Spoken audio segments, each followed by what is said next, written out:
Hello, world. It's your best friend D, and I'm dropping in with your threefold 3.3 for Isaiah chapter 14, verses 22 to 23. This is what God spoke to me when I read the scriptures, and I've got to tell you, these are some of the best scriptures that I have ever read. And as I read this, as a matter of fact, God pointed me to another set of scriptures, and I really want to share those with you.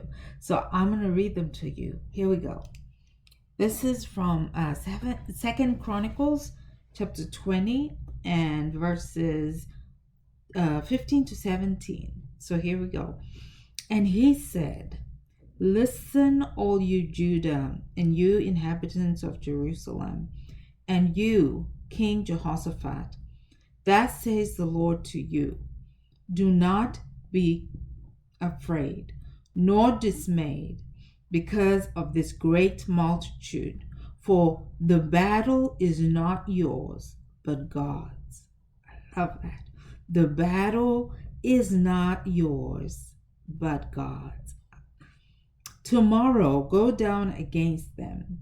They will surely come up by the ascent of Ziz, and you will find them at the end of the brook before the wilderness of Jeruel.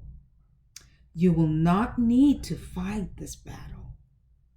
Position yourselves, stand still, and see the salvation of the Lord, who is with you, O Judah and Jerusalem. Do not fear or be dismayed. Tomorrow go out against them, for the Lord is with you. This is one of the most mind-boggling things that I have ever heard, if I've ever heard anything. The question is, how do I win by not fighting? How do I win by not fighting? And the answer is right there in verse 22, where he says, "This is what the Lord of heaven's armies says." You know what? Heaven has armies. Did you know that? Heaven has armies. So what this means is, if heaven has armies, you don't have to fight, because heaven's armies fight on your behalf. Yes. Why should D stand up and try to fight a battle when there are armies that can fight for me? Yes, that's how I can win without fighting. Because there are some battles that I am ill-equipped to fight. And the bigger the battle, the less fighting I need to do.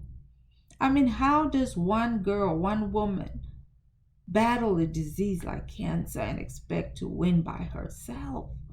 I need armies, and that's who fought on my behalf. That's how I'm able to sit here and speak, because I had a multitude, an army fighting for me. So I can stand, like he said, stand. Because here at the end it says, "I, the Lord of heaven's armies, have spoken." And when the Lord speaks, it is done. Yes, it is done. I have the Lord of heaven's armies watching over me. That's it, guys.